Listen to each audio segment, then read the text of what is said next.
Welcome back to Transfer Review, ladies and gentlemen. I'm joined by Patrick Van Straten, and we go straight in to our first transfer, which is Neymar.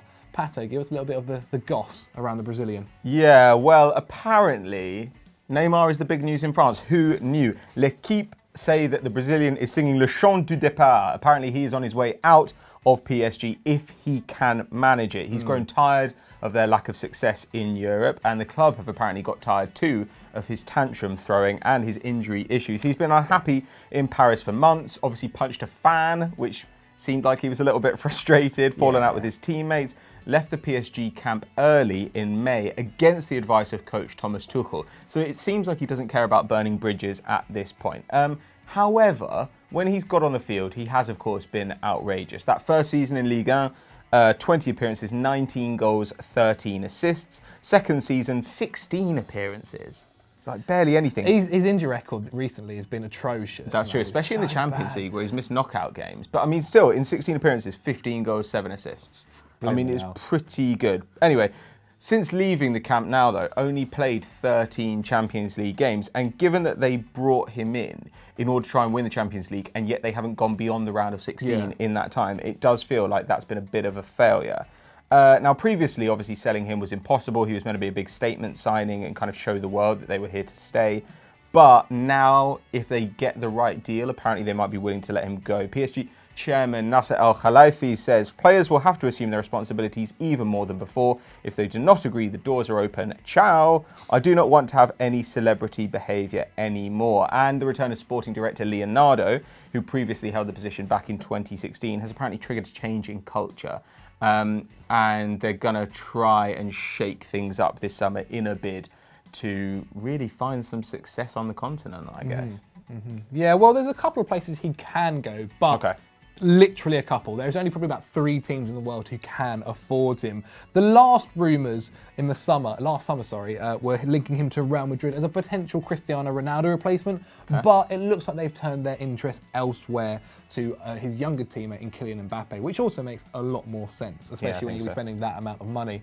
The most likely destination for Neymar now seems to be his former club Barcelona, and much like Neymar and PSG, Barca have grown frustrated with their European failure this term, falling apart against Liverpool when they were 3-0 up in the semi-final at Anfield. And this has ignited plans to spend big during this summer. Now, Antoine Griezmann did look like their numero uno target. However, apparently Lionel Messi has come out to say he does not want the Frenchman at the club. Whether I believe that too much, I'm not too sure, but that is what numerous papers are reporting.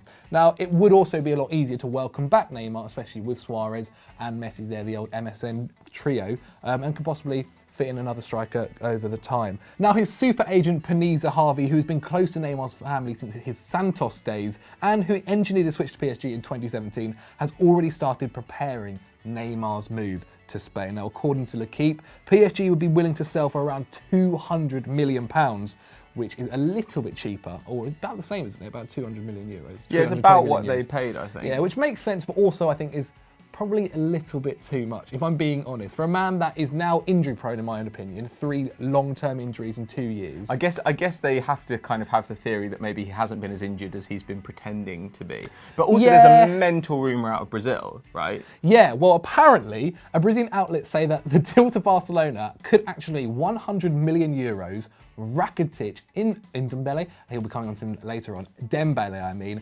Umtiti, all for Neymar. Which is a bit ridiculous, and if that was the case, PSG should snap their hands off. Yeah, I mean, surely it's easier just to give the 200 mil. Literally. I mean, Dembele's worth 100 mil on his own. But I mean, I think that would work out quite well for both parties. And I mean, if it's a matter of letting one of Neymar and Mbappe go, you probably would let Neymar go. Yes. I think at this point, he's less important. Mbappe is the second best player in the world now.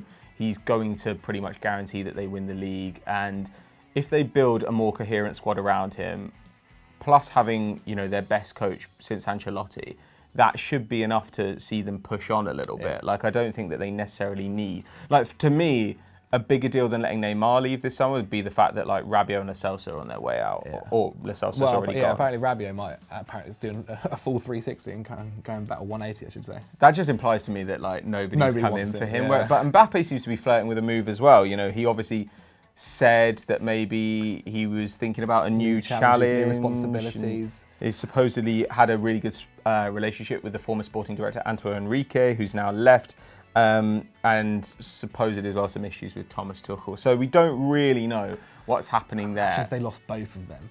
It wouldn't happen this summer, but within 2 years, 3 years. How? If they lost Neymar and Mbappe. But how would they lose him? Well, by selling him, obviously. Yeah, because if they don't want to keep a player that's frustrated. I think they just need to invest cleverly. But I mean, what do PSG need to do, in your opinion, in order to push on to the next level in the Champions League? And should they let Neymar go? Let us know in the comments below. Now, I mentioned him earlier. It's now time to move on to Tanguy Ndombele, who looks close to be joining Spurs. Now, the Lyon midfielder has been turning heads all season long, and this week has apparently given Tottenham a lead in the race for his signature. The French side have reportedly admitted they are willing to sell the 22-year-old for around £70 million, which I think is a decent fee overall.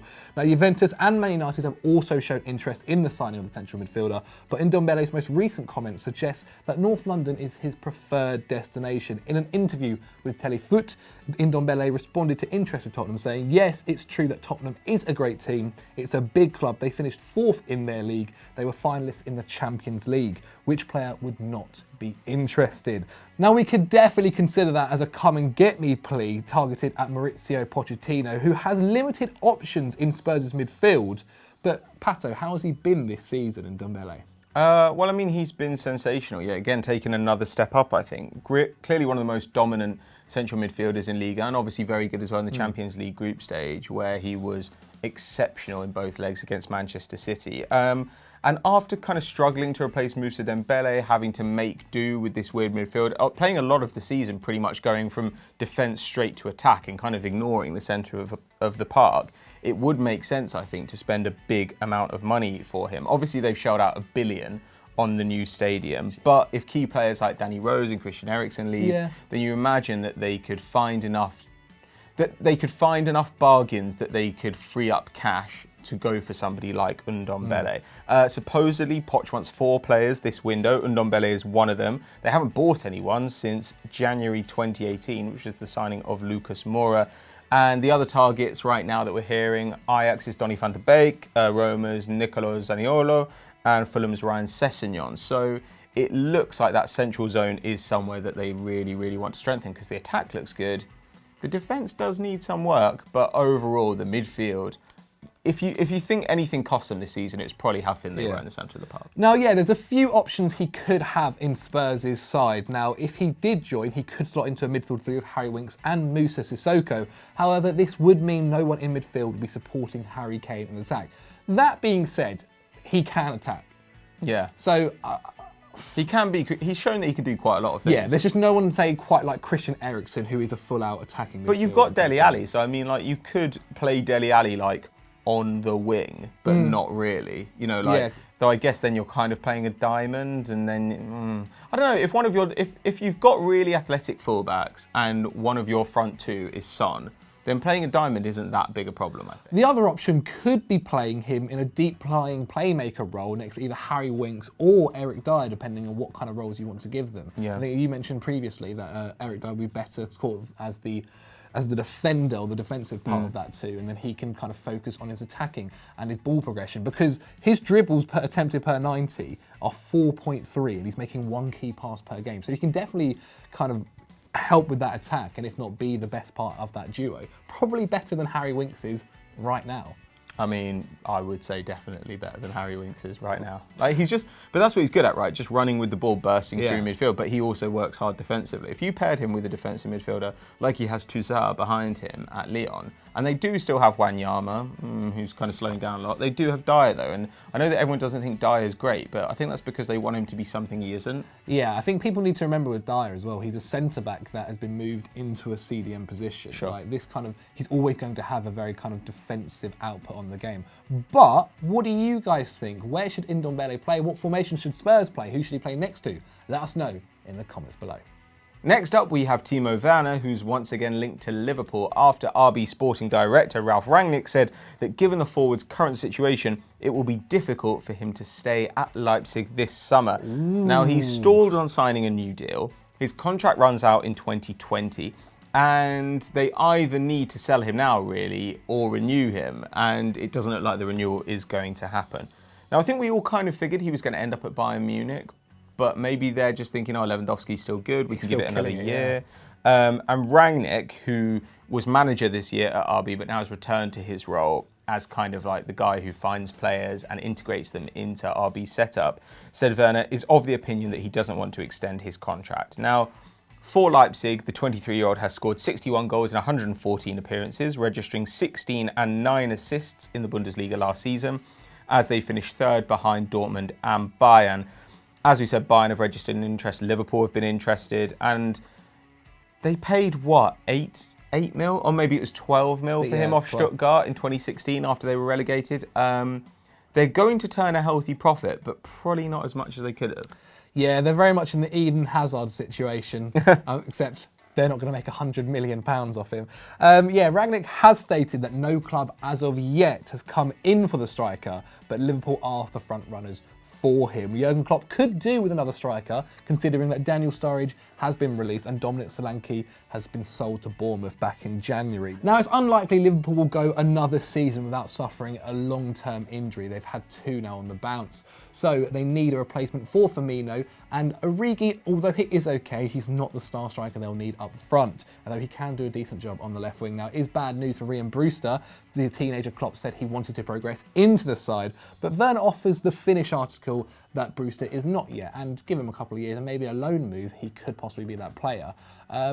How kind of desperately did Bayern Munich need him, Pato? Is he like, does it have to happen this season, or maybe do you think he just stays there for a year? I would probably try and make it happen this season if I were Bayern, just because if he goes somewhere else and say this season Lewandowski does start to decline, then you're really scrabbling next summer, and I don't know who you go for. Like, the thing is, when a striker like this is available, yes, you could get him for free next year, but if he decides he wants to go somewhere else, and it wouldn't be unreasonable for him to want to go to a team who have just won the Champions League, then you kind of think, I don't know, like say 40 mil or something for Timo Werner.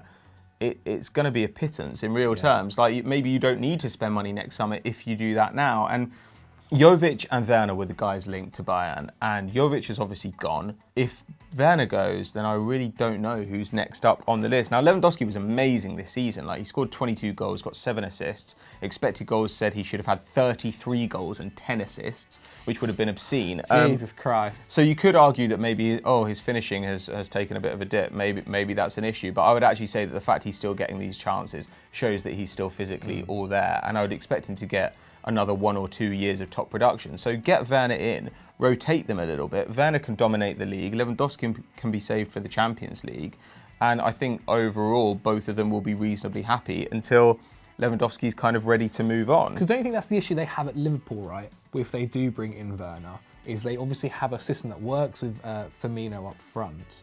Do you think Werner will be happy to kind of do what I guess Fabinho did for the first couple of months of just not playing until Liverpool necessarily need him, or he finds his perfect game where he plays up front? I think it's really overblown, this idea of just like, oh, well, is he going to accept a rotation role? Like, Ham and I were talking about this the other day, where he was like, oh, is he going to be rotated? Yeah. Is he not going to accept that? It's like, that's not the way football works anymore. Like, Liverpool are rare in that they have quite a settled front three, but even they did a lot of rotation early in the season. Shaqiri played a lot. True. They played a 4-2-3-1 at points. Like, they can afford to chop and change. Like you said as well, there will be injuries. Like, if you're going to go deep in the Champions League every season, you're expected to go deep in the domestic cups, and you're competing for the title, then it's like a 60-game season. Yeah. And like, you cannot play Firmino, Salah and Mane in all of those games. So the fact that Werner can play off the left if needed, though he's not ideal there, but the fact he can do it and he can play as a centre forward means that I think he would be quite a good solution in those positions. And I think when a player comes into a club, you don't need to say to them, you are the nailed-on first-choice striker. You can just say to them, you're going to get plenty of minutes. Yeah. There's going to be more than enough minutes to go around, and maybe in a couple of years.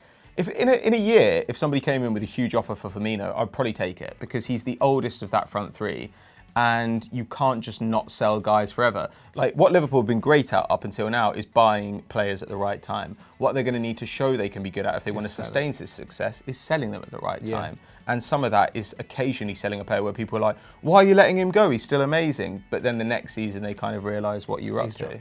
Well, it makes sense. It's a very, very fair point. But what do you guys think at home? Where should Timo Werner go? Let us know in the poll above, innit?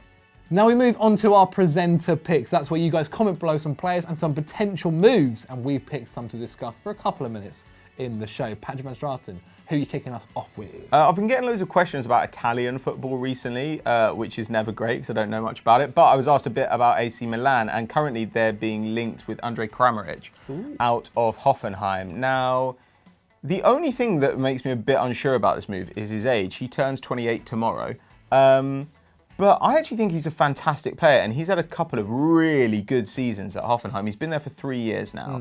And in that time, his numbers have been sensational. I think it was 11 goals one season, then 15 the next season, and last year, 17. 17 goals and 4 assists in the league, but expected goals said that he'd have been predicted to get 22 goals and 6 assists. Jesus. Like, expected goals and assists per 90 contribution of 1.02. So expected goals suggest that he'll score or assist every game. Over 4 shots a match, and he's been over 3 his whole career, and 2 key passes a game. So really, really good. And I think actually that would dovetail quite nicely with Piontek. Like, if Piontek is like the pure kind of goal scorer, Kramaric is able to play with a wide variety of strikers. And when you look at his partnerships under Nagelsmann at Hoffenheim, he has been the factor in getting loads of goals for whoever he's played alongside, whether it's been Uth, whether it's been Ishak Belfodil, as it was this season, who also got 14, 15 goals. Who knows how that happened? As I said, my only real objection would be for 30, 40 million euros, his age is perhaps a touch on the high side, though he's never been a pace. Also, he's never been a pace player. He's going to Italy, and if you want him to be that more creative guy, then I think he could probably do that for quite a long time because he's got an amazing pass on him, and it's not like he's bursting in behind. There have been comments though about his time at Leicester. I always thought that he was slightly underrated in his time at Leicester. He didn't play a lot because Vardy was just nailed on that season, and when he did play, he was pretty good. He got a couple of goals in like 400-500 minutes as a young man in the Premier League. I didn't think that was bad at all. And I suppose the other objection might be that, like Belfodil, like Uth, people tend to overperform at Hoffenheim under Nagelsmann. Nagelsmann's team this season, I think they were taking more shots in the Bundesliga than anybody else. In fact, I think they were 4th in Europe for shots per game, taking huge numbers of shots and really high quality shots. And don't get me wrong, that requires some player quality, but it's also possible just to kind of sell out in defence in order to generate big chances in attack, which is kind of what they did and why they didn't finish in the top 4. So in a sense, you could argue that they are a team who just plays all-out attack, and Kramaric has benefited from that. But he's got great feet, he's a really good goal scorer, he's a good creator, he's an intelligent player. If Piontek gets injured, you've got a good centre-forward, and he can play in a 2, which Marco Giampaolo, coming in from Sampdoria, generally speaking, has preferred playing with a 2 up front. So I actually think this is a pretty sensible move from a Milan side who have not really made a habit of being sensible. Since 2016. So yeah, I would probably get Kramaric in, and then, my God, I would probably sell somebody in order to give Suso a new contract. Because don't get me wrong, I don't think Suso's like as great as people think, but he's got a 40 million euro buyout clause, and Atletico Madrid are linked. So I would try and nail him down to a new deal. Well, talking about Atletico Madrid, that's the player I want to talk about, João Felix, who looks set even to have his release clause bought out for 120 million euros. Oh, Jesus. Imagine losing Griezmann and bringing in like an unproven 19-year-old and not even making any money on that trade. I understand why they want to do it, because this, he looks like he has the potential to be an absolute world beater, and he's so young and killed it in the Portuguese league. But as we always say, the Portuguese league is a league which you need to either give them more than 1 season or half a season performing well, let them see what they're like in the Champions League and for his national team, etc. And also, Atletico need to spend this money elsewhere. They've got bigger problems in their defence, with like half of their defence. Do they have bigger problems? Like if Griezmann goes, they've got Morata, and Costa's dead. Correa's good and Lamar's good, don't get me wrong, but like, my issue here is a little bit that I don't think Felix is that fast, and he's not a good dribbler yet. Like, and he certainly won't be if he goes to a tougher league. So like, Griezmann is asked to do a lot in that attack, and I do wonder how they're going to get up the field, because you just think, who's carrying it? Like, Griezmann often is the guy who's required to carry it all the way up the field and create and score. But you could spend that money on someone that is maybe a little bit less expensive. Coutinho, but or at least a little bit less expensive, and can do a better job and is proven over João Felix. I feel like they're just trying to get ahead of every other club, which after next season we'll be looking at him, if he does well, that is. But that is our presenter picks. Leave your people who we should look at in the comments below, and we'll look at them. Pato, moving straight into the end board. Watch these lovely people do. They should go and check out FDFC, soon to have a new name. We've got some great shows up on there, including Squad Girls, which is always entertaining. And the podcast as well, the Sunday Vibes Extra Time podcast. Make sure that you're subscribed to that on your podcast app. And the Game's Gone Mad, which is Olivia Dodd's podcast, aka the Doddcast. Check it out for chat about not really football, to be honest. Yeah, it's actually quite good fun. I just talked about Love Island and how I think they're all fugly. I kind of agree. Bye. Sorry, man, I cut you off. I didn't realise what you said. I was going to say 25k we're playing the fans on Squad Girls. 25k and we'll play the fans.